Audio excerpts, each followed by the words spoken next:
now on BBC One, a shocking tragedy that proved to be a wake-up call for sleepy Britain, remembering the horror of the Hungerford massacre.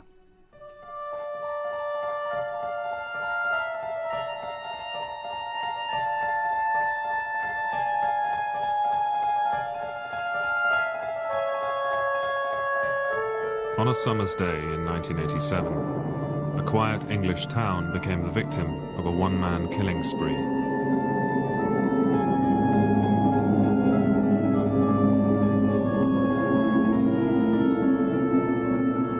Scenes in this film reconstruct events based on the eyewitness accounts of those involved. Their testimony is real, and the calls to the emergency services were actually made on the day.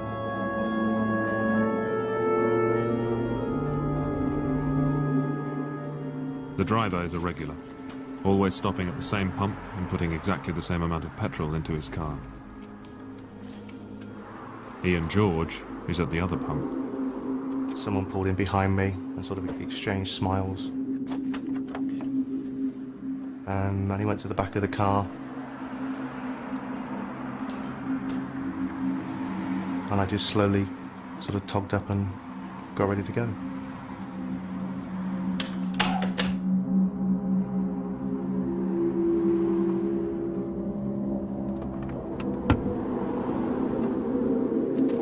The driver of the Astra is waiting for Ian to leave.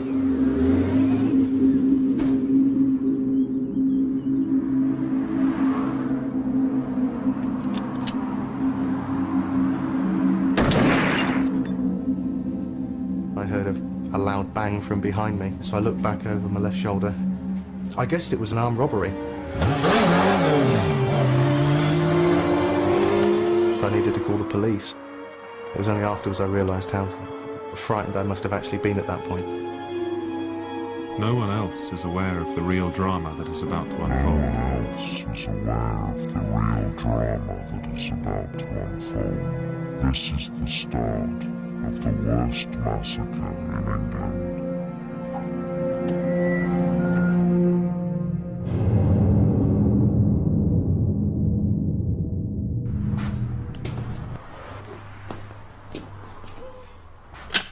The gunman doesn't realise that the magazine of his rifle has fallen off. There is only one bullet in the chamber, and he's fired it.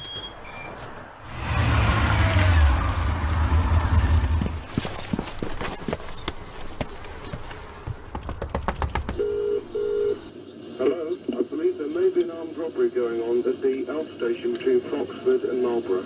Okay, what's your name, please? Ian George. I felt that if I could get to the police quick enough, then if they approached it at both ends, they wouldn't get away.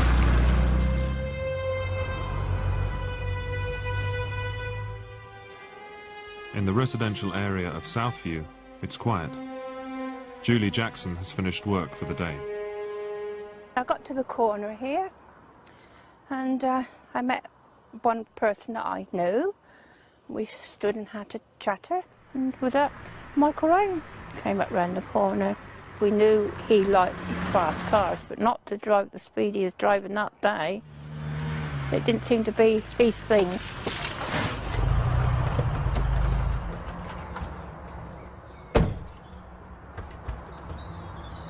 Julie Jackson knows the driver well.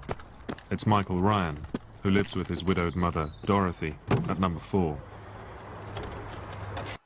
If you look at the people who've been involved in similar kind of tragedies, then they do seem to have some characteristics in common with Michael. They tend to be loners, they tend to be underachievers, they tend to be people who develop an interest in fantasy because it seems an easier way of trying to establish a position for yourself.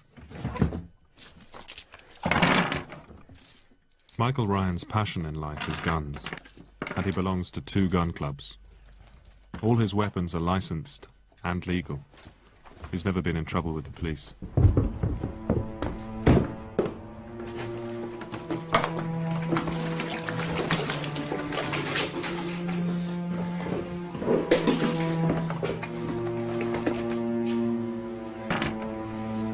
Michael Ryan's passion in life is guns, and he belongs to 2 gun clubs.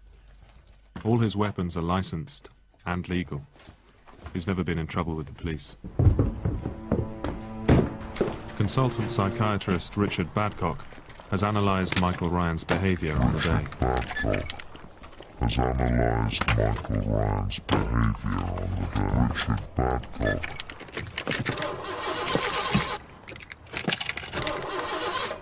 People have wondered if the car had started, whether events would have taken a different course. It's very unlikely that he would have done anything substantially different. It's possible that different people would have been shot, but the general course of events, I think, would have still have been the same. Ryan is setting out deliberately to kill. He is heavily armed with a Kalashnikov, an automatic rifle, and a Beretta pistol. 2 doors down, Roland and Sheila Mason are in their garden.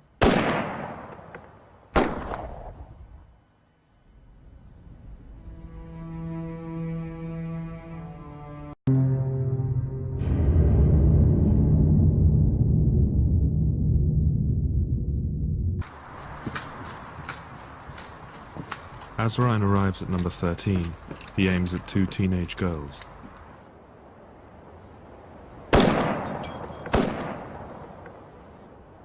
Only one of them escapes.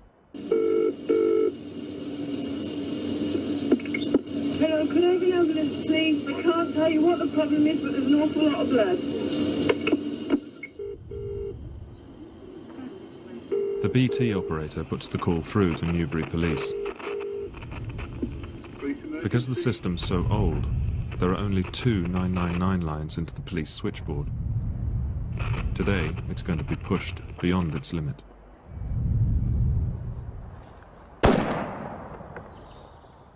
Back in Southview, Julie Jackson has once more become a target. This time, Michael Ryan intends to kill her.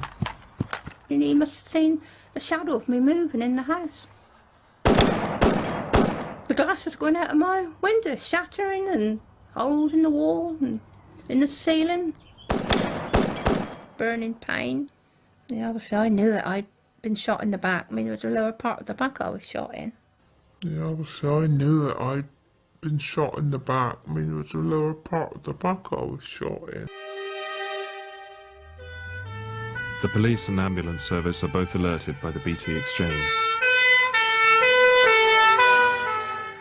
As it was school holidays, we thought it may have been something to do with children playing with a gun, with an air rifle or something like that. All that we thought we were responding to was an isolated, simple shooting incident, nothing more than that. Adrian Coggins and Derek Whiting don't know there's a gunman with a lethal weapon on the loose.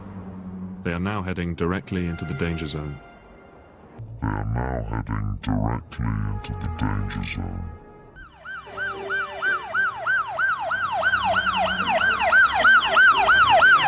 The call come up saying that there's a bloke been seen walking down Southview in Hungerford with what was reported to be a rifle, and could possibly be connected with the incident at Froxhill service station. Even though both reports mention a weapon, they still think this could be an everyday incident. Because of the amount of shooting that is done around here with the pheasant shoots, vermin shoots, etc.,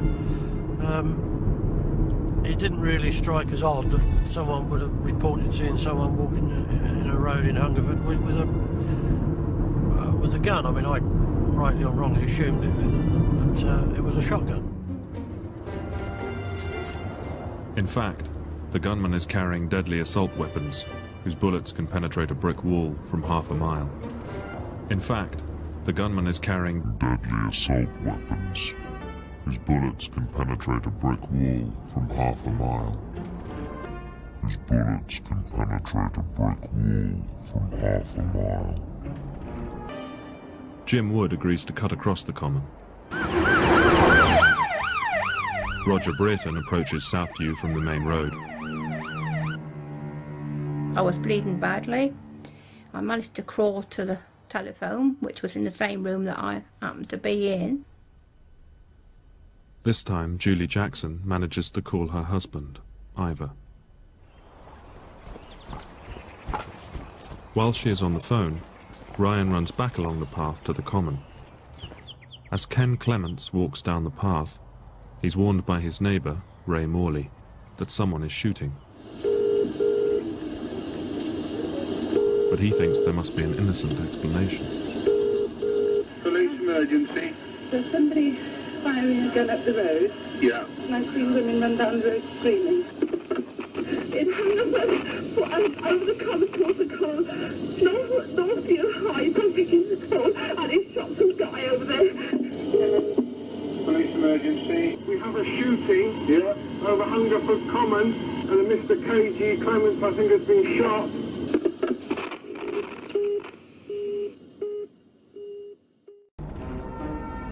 In 1987, 8,000 semi-automatic weapons are legally owned in Britain. For the men on the Newbury switchboard, the scale of the disaster is becoming apparent. But there are so many calls coming in, it takes time to get the information up to Police HQ. Police emergency. This was just of huge proportions of the number of people trying to make 999 calls. You know, so many of them all at once. And when the calls are coming so fast, you can just imagine trying to handle that. This is the second time in the last 2 minutes. Can I have the police? Bear with us. As Roger Brereton drives towards Southview, Michael Ryan heads back from the common.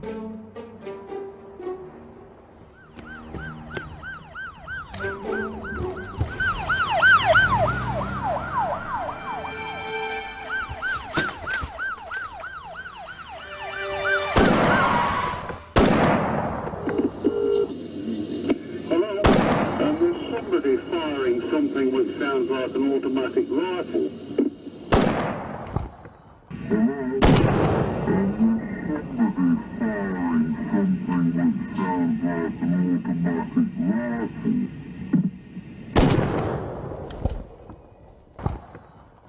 PC Brereton's radio picks up a warning from headquarters. It comes too late. But he does manage to call for help. As I started driving up this bit, that's when I heard Roger call up a couple of times and say that he'd actually been shot. So I called up to the control room and said, can you call him and confirm? And they tried calling him several times and there was no response. We couldn't make contact with him. So I was very, very anxious, and that's when I first heard the gunshots. Just flashed through my mind momentarily. It just sounded like what you used to hear on the news at Beirut when they was discharging the weapons. Very, very anxious, and that's when I first heard the gunshots. Just flashed through my mind momentarily. It just sounded like what you used to hear on the news at Beirut when they was discharging the weapons. And as I watched, I could see the guy there with his camouflage suit on, and he got a handgun and he was firing, walking around the patrol car firing into it. Ryan systematically empties both the Kalashnikov and his Beretta pistol into the police car. He fires a total of 23 bullets. Don't know how to describe it really, just disbelief. Disbelief. Disbelief.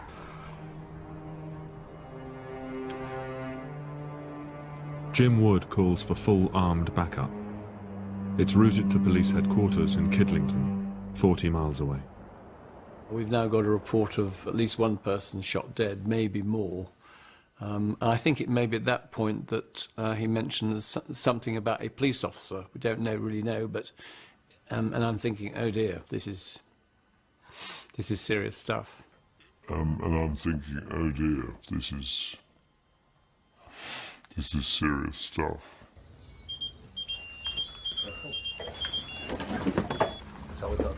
We're on, boys. That's it, guys, we're on. Yeah. Hungerford is one of the most remote towns in the Thames Valley police area. Today, the tactical firearms team are at least an hour away.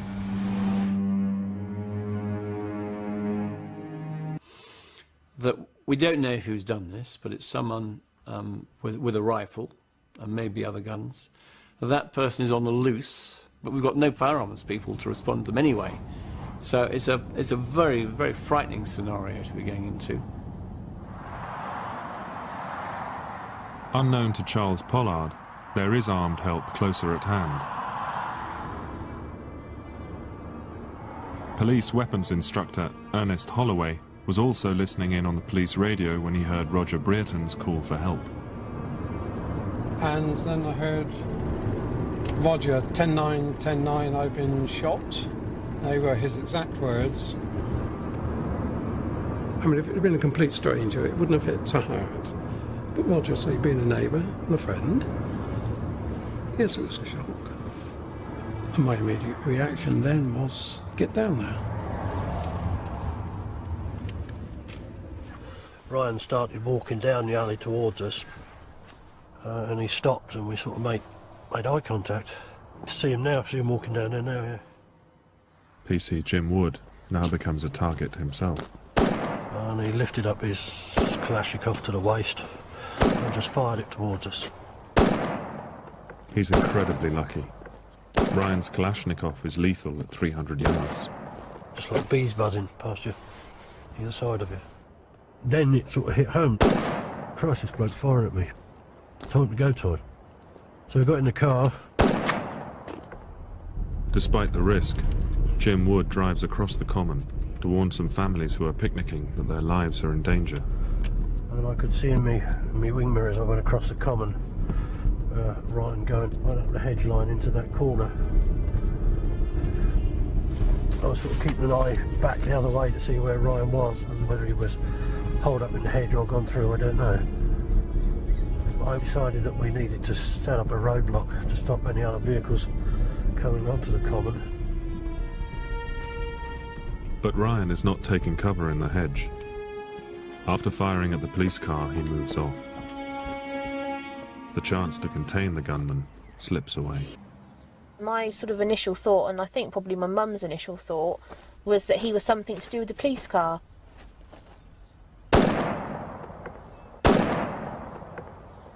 The bullets came through the bonnet of the car and into me there in my thigh. He then moved over to that side of the vehicle towards my mum. She was just completely covered from head to toe in glass, and she'd been shot in the left shoulder. It was just such an intense, sharp, burning sensation.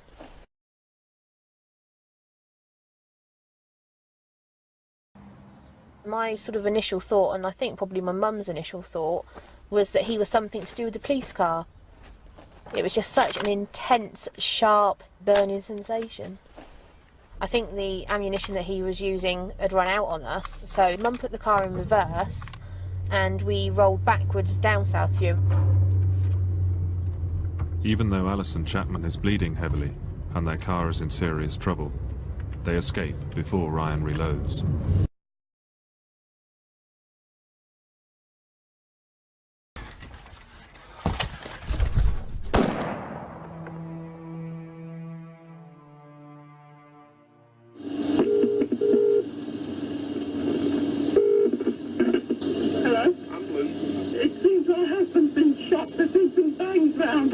My husband's in the garden, been shot. For God's sake, hurry. And you say your husband's been shot? Yes, I'm trying to get to him. I don't know what's happened. He's 84. Oh, well, I'll go out to him. He's moaning. Okay.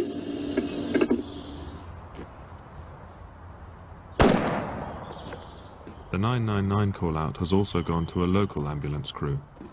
As they reverse into Southview, Ryan is waiting.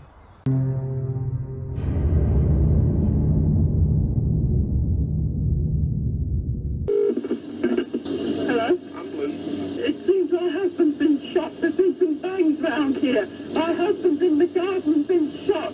For God's sake, hurry. And you say your husband's been shot? Yes, I'm trying to get to him. I don't know what's happened. He's 84. Oh, well, I'll go out to him. He's moaning. Okay.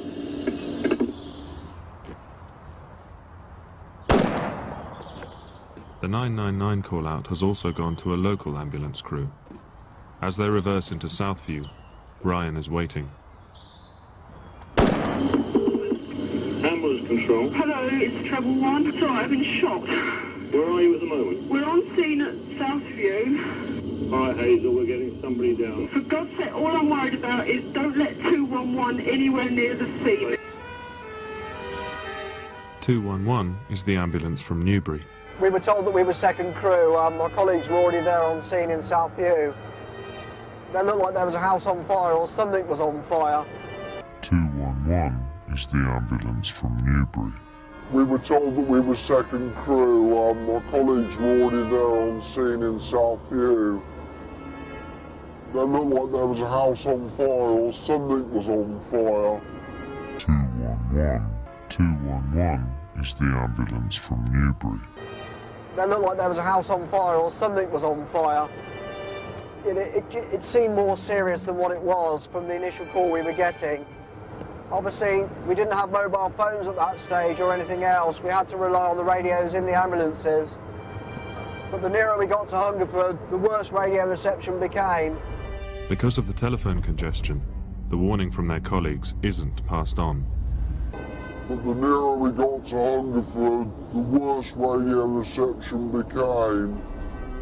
Because of the telephone congestion, the warning from their colleagues isn't passed on.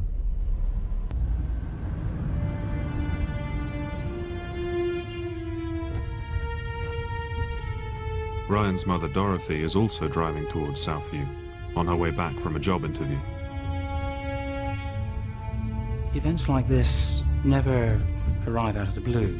Something would have happened immediately before the event. Might have been his mother going for a job interview, because that would have changed the relationship between them.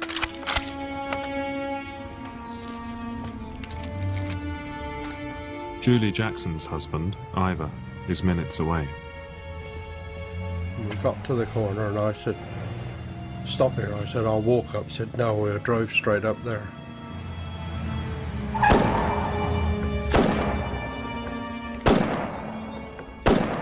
All hell let loose. Bullets was coming in from the left-hand side of the car, which I was in.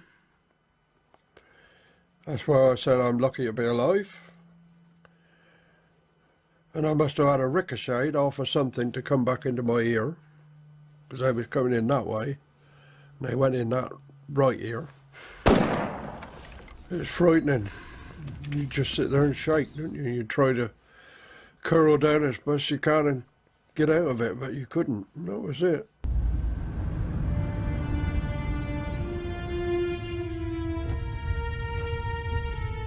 Ryan's mother Dorothy is also driving towards Southview, on her way back from a job interview. Events like this never arrive out of the blue. Something would have happened immediately before the event. Might have been his mother going for a job interview, because that would have changed the relationship between them.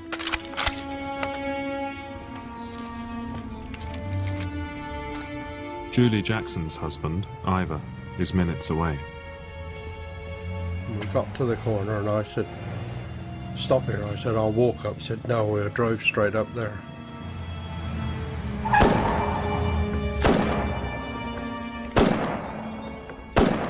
All hell let loose. Bullets was coming in from the left-hand side of the car, which I was in. That's why I said I'm lucky to be alive. And I must have had a ricochet off of something to come back into my ear, because I was coming in that way, and they went in that right ear. It's frightening. You just sit there and shake, don't you? You try to curl down as best you can and get out of it, but you couldn't. That was it.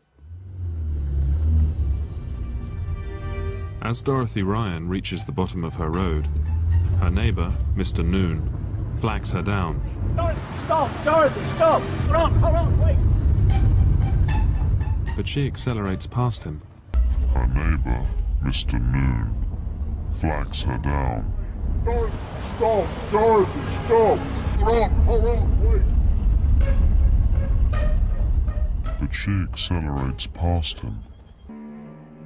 But the fantasies that Michael developed, things like Michael being engaged, or the story that there was a rich colonel who had taken a personal interest in Michael, he probably cast them so as to make his mother feel better about him. And of course, once you embark on that, it gets quite difficult to get out of. And not necessarily a tragedy is waiting, but something is waiting. You know, some sort of crisis is going to develop. 10 miles away in Savernake Forest, Myra Rose is unaware of what's been happening in Hungerford.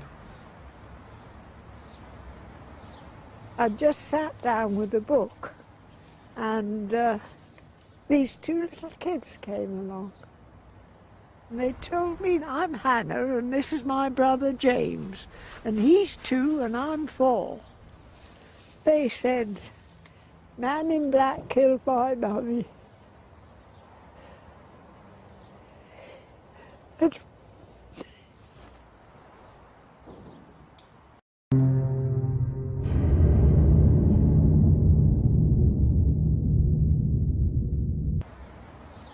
I just sat down with a book, and these two little kids came along.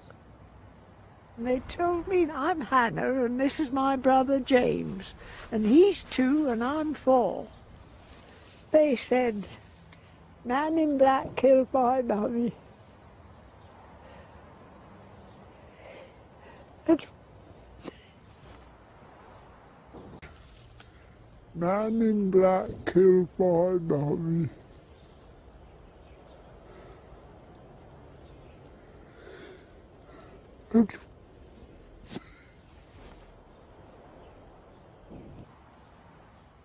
And we're going home. I know where I live. It's the house with the blue door. Now, you know, what do you do when the kid says that to you? There's one thing I know. I knew I wasn't going to let them go, and I had one in each hand. It seemed such a horrendous story. It didn't seem true. And I thought that they were playing hide and seek with their mother. That's what I thought. Seemed such a horrendous story. It didn't seem true. It didn't seem true. I took them back to a party who were picnicking, and we stayed there until the policewomen came along. Police from the Wiltshire force find an abandoned car. The children's mother is discovered 30 yards away. She's been fatally shot. Now there are 2 manhunts underway by Thames Valley and Wiltshire police. They have no idea they are pursuing the same suspect. When Michael Ryan stopped at the petrol station, he was on his way back from Savernake Forest. The choice of a young lady who was enjoying family life, I think that was deliberate. He was trying to get back at life for robbing him of the chance of having a similar relationship himself. The choice of a young lady who was enjoying family life, I think that was deliberate. He was trying to get back at life for robbing him of the chance of having a similar relationship himself. The Assistant Chief Constable is still half an hour away from Hungerford. Headquarters pass on some disturbing information. Because his guns were legal, ironically, we can find out what he's got. Now, in one sense, to know what he got was frightening. I mean, I didn't actually know myself, I think, that the implications of our firearms legislation at the time was such that someone could have such a lethal weapon as a Kalashnikov. Because his guns were legal, ironically, we can find out what he's got. Now, in one sense, to know what he got was frightening. I mean, I didn't actually know myself, I think, that the implications of our firearms legislation at the time was such that someone could have such a lethal weapon as a Kalashnikov. So it's nice to know, but wow, frightening. The man in charge of the operation now knows who the gunman is. and what weapons he's carrying. But he still doesn't know where the gunman has gone.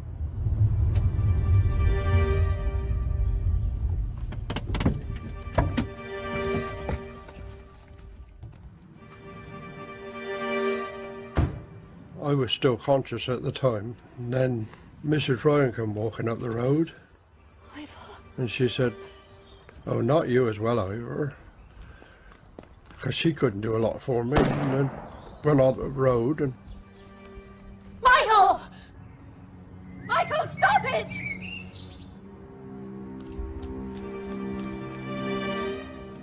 I heard a shout at Michael to tell him to stop it.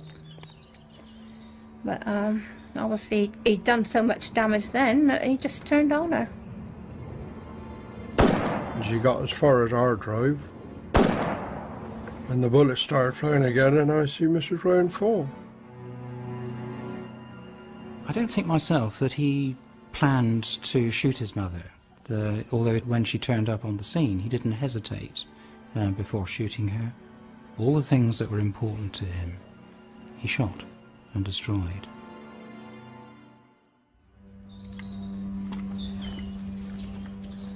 Killing his mother slows the pace of the shootings. Ryan moves away from the built-up housing area and onto the playing fields. He chose that route deliberately, and I think that was probably part of a process of calming himself down.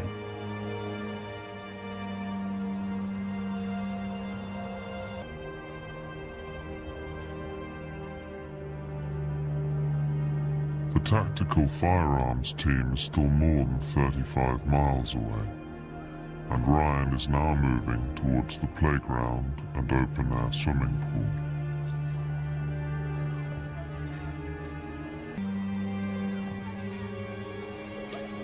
It's the summer holidays, and about 20 children are playing outside. Dean Lavisher is one of them. The first thing that I knew about it was noticing the gentleman walking through the entrance and seeing like the dust marks around by his feet, like puffs of dust. Of course, the first thing I thought was some kids were throwing bangers. And seeing like the dust marks around by his feet, like puffs of dust. Of course, the first thing I thought was some kids were throwing bangers.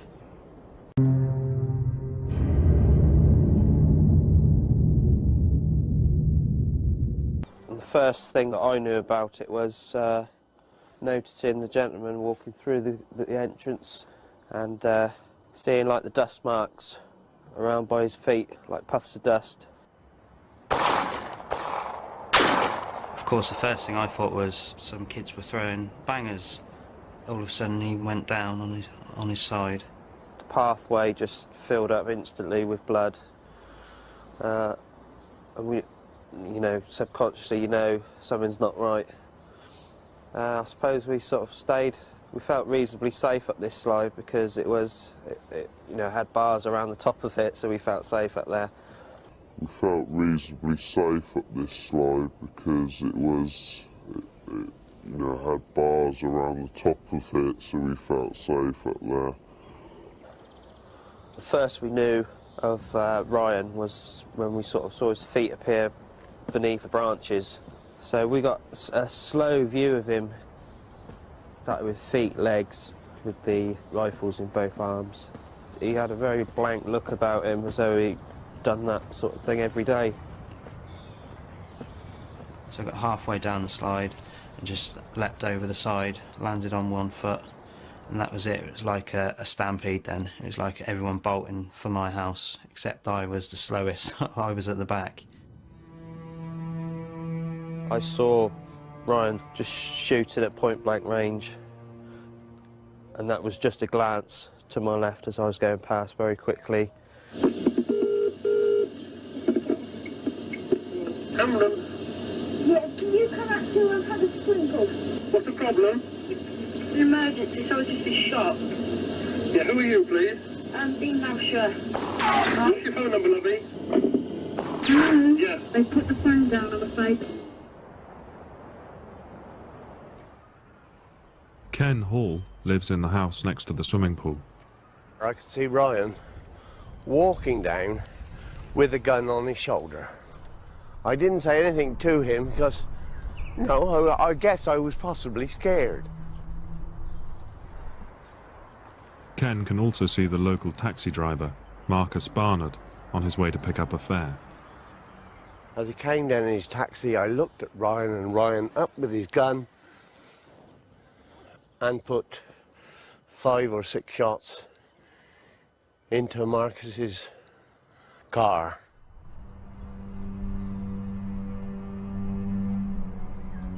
I was thinking, this is unreal. This can't be happening in Hungerford. It just can't be. I was thinking, this is unreal. This can't be happening in Hungerford. It just can't be. I then saw Ryan, this is what always gets me, I could see Ryan then take the gun down, look at it, and he had a look of, it was a frown, I can recall that, a look of disbelief. I can see that. It was either the gun had jammed, he ran out of bullets, or what the heck am I doing?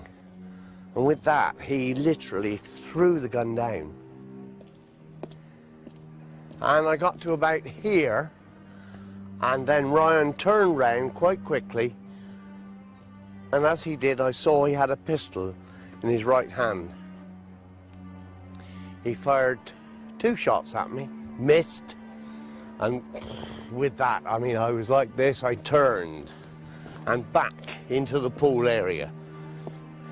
I was in the window there and I could see all the way down the driveway. And as Ken was coming back this way, I saw the bloke with the gun. He turned and went back and picked the gun up. I was scared. I was screaming at him to get back indoors. I could see Liz in the bedroom and I was literally screaming, get an ambulance, get the doctor, get the nurses, get someone to help. Yes, emergency, quickly, please. What do you want? I want an ambulance and the police again, quickly. There's a man going mad with a gun going down the road shooting people and he shot the taxi driver. Ambulances have been called in response to the 999 calls. One of them slips through the police cordon. One of them slips through the police cordon.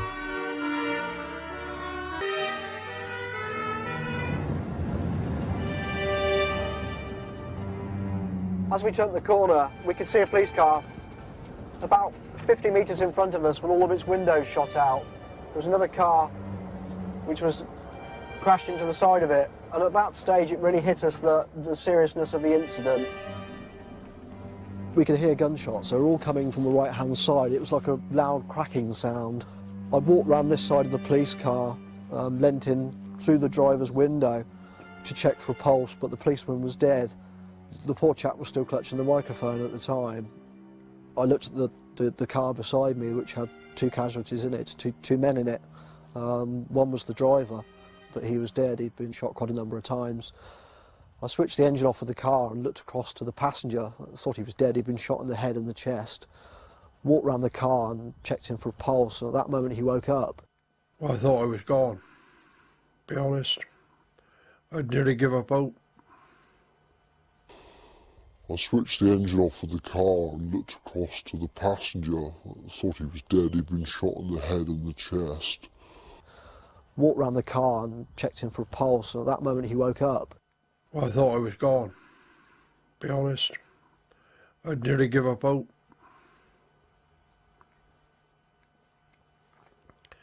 Well, I had give up hope, I think. He thought I was dead, but I wasn't. He saved my life, and I thank him for that.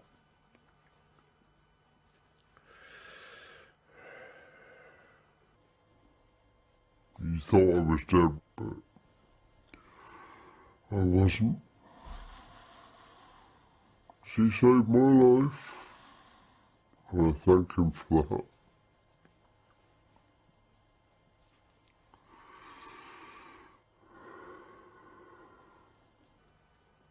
There was a lady laid here.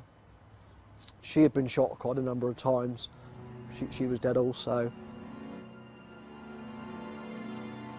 It was Dorothy Ryan. There were 2 more people that had been shot in one of the houses in front of us. One was a young girl, the other was a woman. The girl had been shot in the legs. The woman had been shot in the back. The sight I see actually as I was going out to the ambulance was horrific. It was just like a war zone. I mean, the quiet place where we were living, you don't expect to see bodies around that we see that day. The sight I see actually as I was going out to the ambulance was horrific. It was just like a war zone. I mean, the quiet place where we were living, you don't expect to see bodies around that we see that day.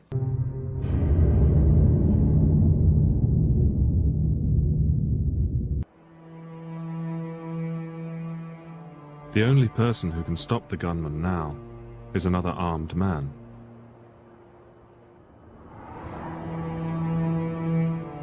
Ernest Holloway heads for Jim Wood's rendezvous point on the Common.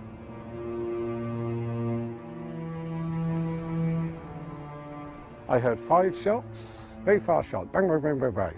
It was obviously a high-powered rifle. He now knows what he's up against. I heard 5 shots, very fast shot, bang, bang, bang, bang, bang. It was obviously a high-powered rifle, bang, bang, bang, bang, bang. He now knows what he's up against. From there, any reasonable rifle shot could have dropped us easily. His own high-powered sniping rifle is a match for Ryan's Kalashnikov, but it's locked in a cupboard in Newbury Police Station. His own high-powered sniping rifle is a match for Ryan's Kalashnikov.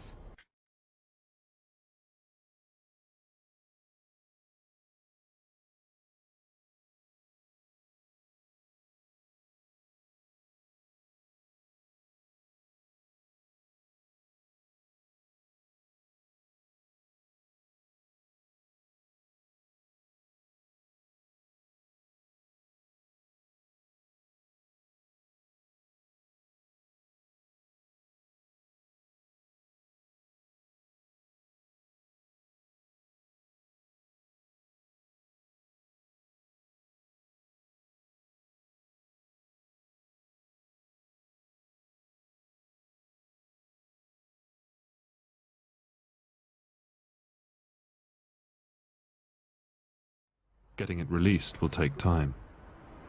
It gave me a lot of frustration because my sole aim was to try to stop him shooting and killing people. And I just didn't have the wherewithal to do it. 9 people are dead, including Ernest's friend and colleague, Roger Brereton. But Ernest Holloway is trapped on the Common. All he can do is wait for the helicopter to help him pinpoint the gunman. Unfortunately, the helicopter is in for repairs. While he waits, the gunman is stalking the maze of streets on the other side of the Common. One family has avoided the police cordon at the bottom end of the high street.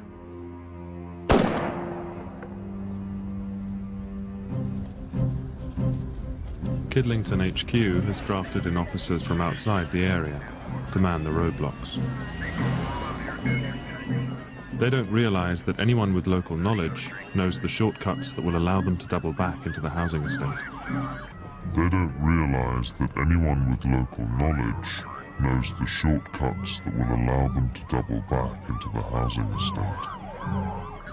Anyone who takes that shortcut today risks their life.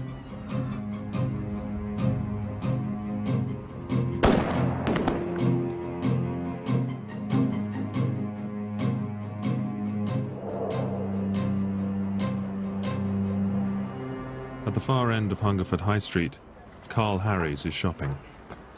I was on leave from the army, and my car needed some work doing it. I was walking to get the parts from the car shop.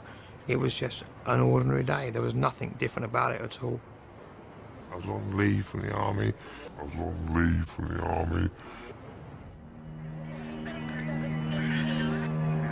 A car has driven past the roadblock at the bottom of the high street and is taking the back route into the housing estate.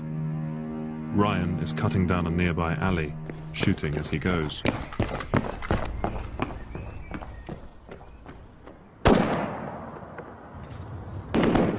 Most people in the high street mistake the bursts of gunfire for fireworks. Most people in the high street mistake the bursts of gunfire for fireworks. But Carl Harries knows better. Trained in weapons by the army, he recognizes an automatic rifle.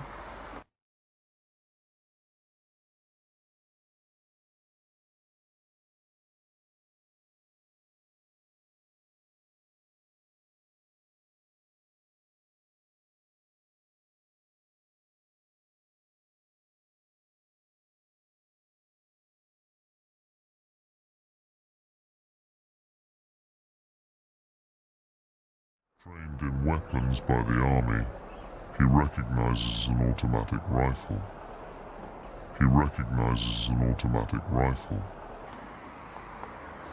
As I got closer, I could quite clearly see that he had a pistol in his hand and he had a gun over his shoulder.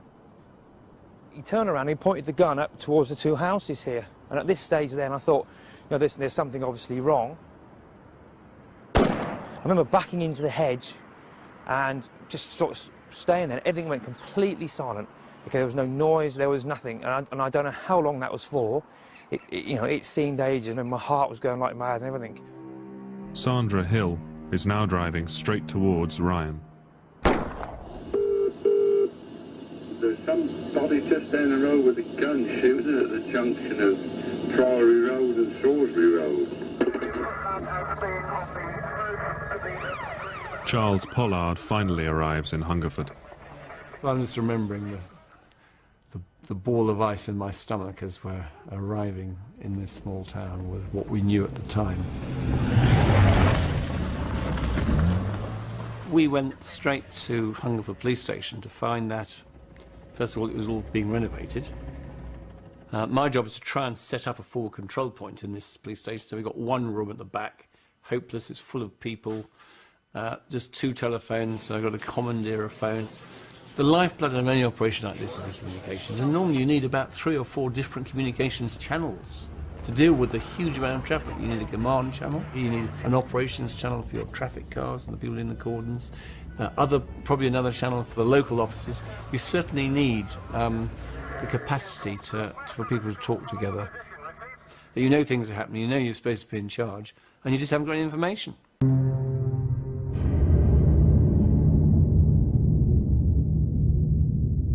You just haven't got a handle on what's happening. It's really pretty desperate. The police helicopter has been rushed out of the repair bay. I don't even really think the helicopter repairs have been completed. I don't even really think the helicopter repairs have been completed. You just haven't got a handle on what's happening. The helicopter pilot, so myself, was taking quite a risk. The idea was that if we spotted Ryan, they could put me down at a safe spot and direct me to where he might be so that I could go and try and deal with it. That was the plan. Ernest Holloway is still only armed with his short-range weapon, but is prepared to risk his life and take a shot at Ryan.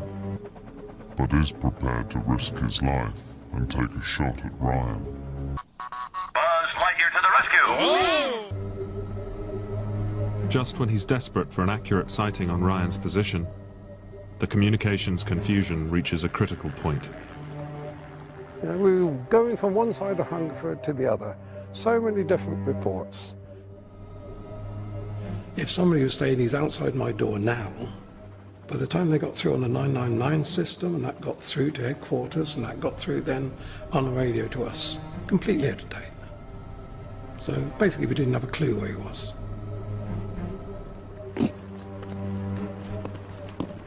Even though the police marksman can't see the gunman, Ryan's response to the helicopter is chilling.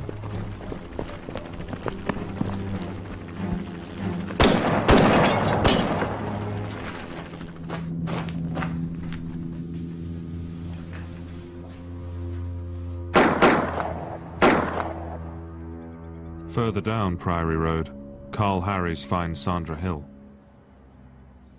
We carried her across, laid her on the grass.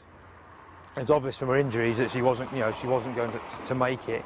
And there's a house just over here, and I remember two old people coming out, and the lady gave me a small plastic-type car first aid kit. I remember thinking to myself, well, this is no good here, but thanks ever so much. The lorry came flying down the road like mad and pulled up. And I said, what's going on? And he said, it's all hell when let us up there, someone's shooting. I decided to go up there and have a look, and if I could help, I could help. But Carl Harries has no idea what is ahead of him. Ernest Holloway's sniping rifle has arrived. He now has a weapon to match Michael Ryan's. My shooting ability against him, I would have backed myself 100 times out of 100. This might sound boasting, but I have never found anybody that could shoot me. But he still has no location for the gunman. All he can do is comb the area. I'm wanting to see Ryan so we could put an end to it all. If he fired at us when we're in the helicopter, at least then, by law, I was entitled to fire back. While the marksman carries on searching, the wounded are desperate for medical attention. We've got 2 people shot here. Yeah, and one is very, very seriously ill. We can't get any ambulance anywhere near any other casualties. He is still firing indiscriminately. Carl Harries is still trying to save lives. He's told there may be casualties inside one of the houses. And as I came across to the house, the door at the time was a white frame door with complete glass in the middle, and I could see the whole of the glass had been shot away. And then I could hear somebody saying, help, help. Not really loud, just nice and quiet, and I was saying, hello, hello, and trying to work out where they were. If he's in there and I walk in there, I'm doomed to failure, basically. And it was unbelievable. It was something I'd never seen in my life. There was blood absolutely everywhere. There was this lady, and her husband was basically laying across her. It was obvious to me that he was trying to protect his wife. I was starting to patch her up, and she was just going on about her husband. And I said, no, he's fine, he's fine. And she was like, Jack, Jack. And in the end, I said, I was just honest with her and said, look, he's gone. There's nothing you can do about him. Just worry about you. Yes, hello. We've got a male and a female badly shot up. Okay, both of them. Your name, sir? Mr. C. Harries. Keep pressure on the wound if you can. To slow the bleeding. There's too many of them, mate. I went outside, and I remember saying, "Who's next?" And it seemed to be like that. Who's next? Get the police up there on Cold Harbour Road immediately. This chap with the gun is coming up Priory Road. 9 separate reports of Ryan's location have been passed on to Charles Pollard. Police emergency. There's a madman in Tarrant with a gun. All the sightings conflict. All the sightings conflict. It could be 20, 30 minutes before they've got through. What they're reporting may have also got distorted over time. They're frightened, so the report is often quite jumbled. What you end up with is just a myriad of bits of information. Hello? We have seen him go across the end of the Hungerford Road towards John School. John, how long ago was that, please? 4 minutes, 5 minutes. 4 or 5 minutes ago.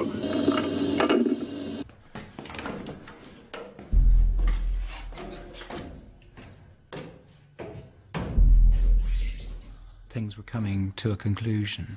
So I think he was then looking for somewhere where he could make his last stand.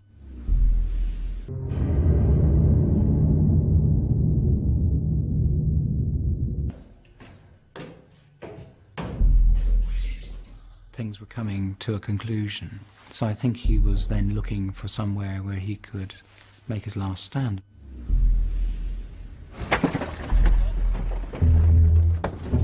At 2:15, the tactical firearms team arrive in Hungerford.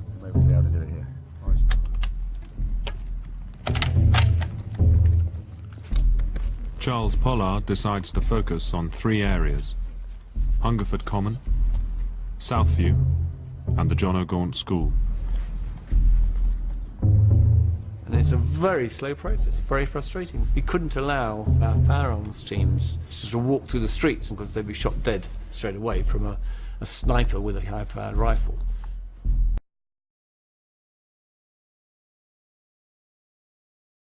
A sniper with a high-powered rifle.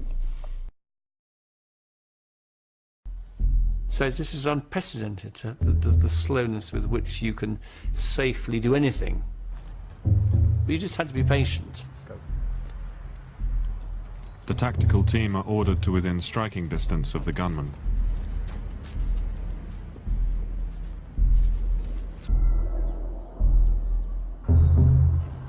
Ken and Liz Hall watch as a group of armed police make their way towards their house. We really did think that we were in danger. I remember the thing that went through my mind was the Iranian embassy siege, you know, when they jumped over the walls and that. It was that sort of thing. Terrible.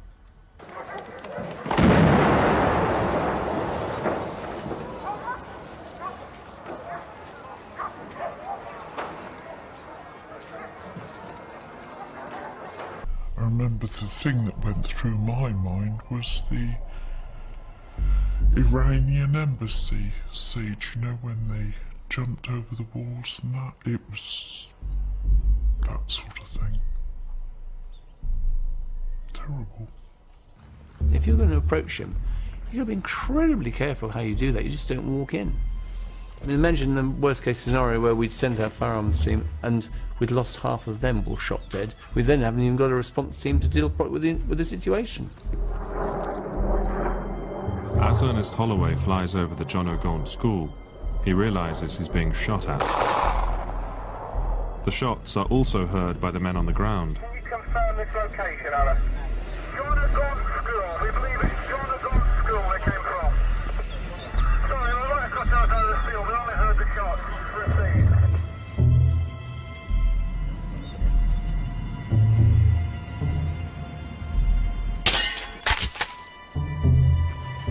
I've confirmed visual. Confirmed visual.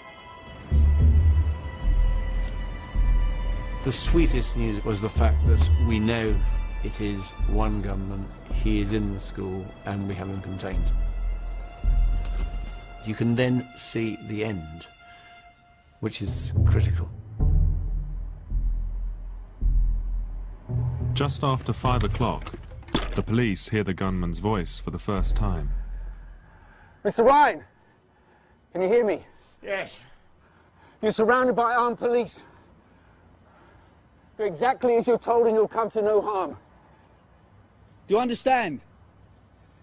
Yes. What weapons do you have with you, Mr. Ryan? One 9mm pistol and ammunition. Their strategy is to talk Ryan out of the building without any more shots being fired. I also have a grenade.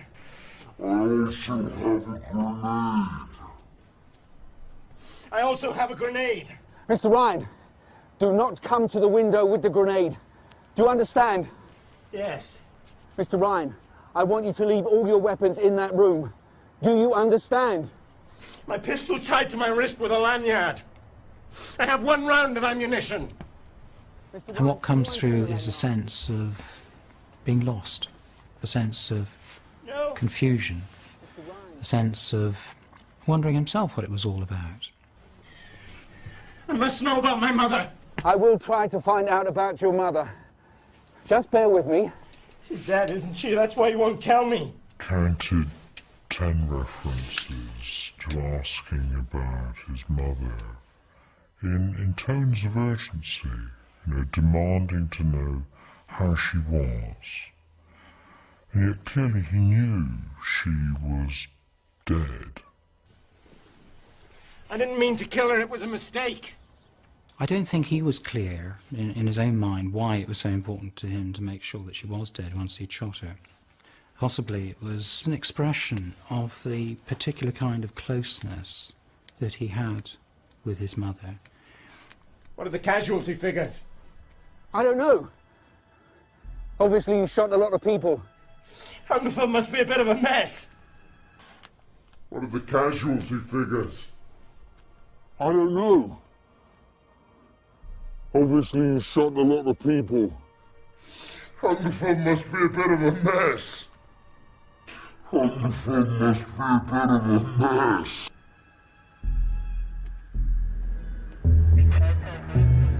Ryan's attack has left Hungerford in a state of devastation.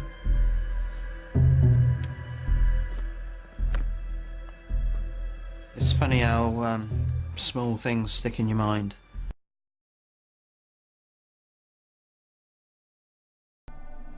It's funny how small things stick in your mind.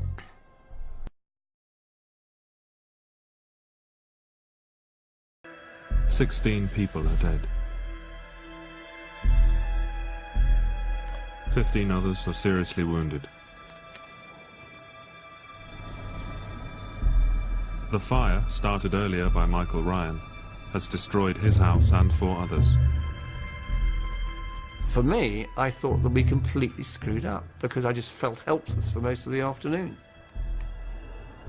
It's a bit like a nightmare. You just can't collect the information. You can't get control to manage something. So I'm thinking, this has just been awful. My own part in this is terrible too.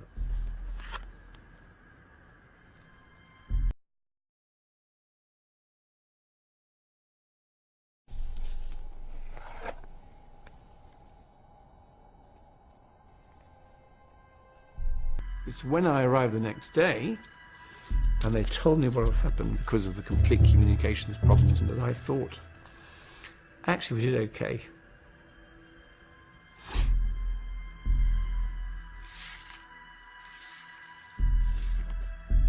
For those unlucky enough to have crossed Ryan's path, there is a terrible price to pay. Jim Wood breaks the news to Roger's wife. Used to be part of the police service. You'd take death messages to people and tell people that their sort of loved ones have died or whatever, but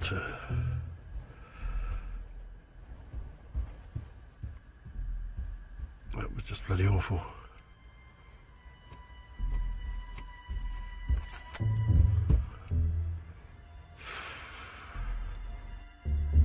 I left the police force because I was so angry that this had happened. It had been allowed to happen. We could do nothing about it at the time. A year later I had a breakdown and I wanted to get away. Ivor Jackson has never returned to the home that he and Julie shared for 21 years. There's too much happened around my doorstep, I'm afraid. No, I couldn't go back there.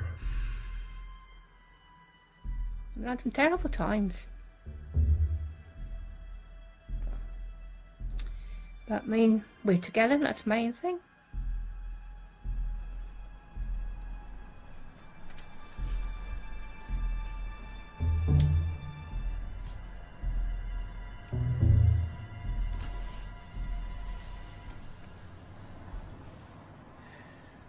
What time is it? 6:45. What do you want to know the time for? I want to think about it.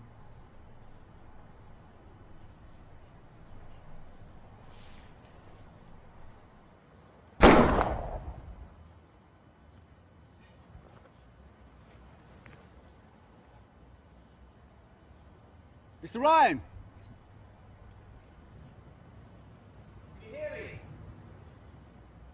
I think Britain grew up as a result of Hungerford in some ways. The realisation this could happen in a market town, in fun-loving England where we don't have guns, where the police aren't armed, that changed policing, and in one sense it changed society forever.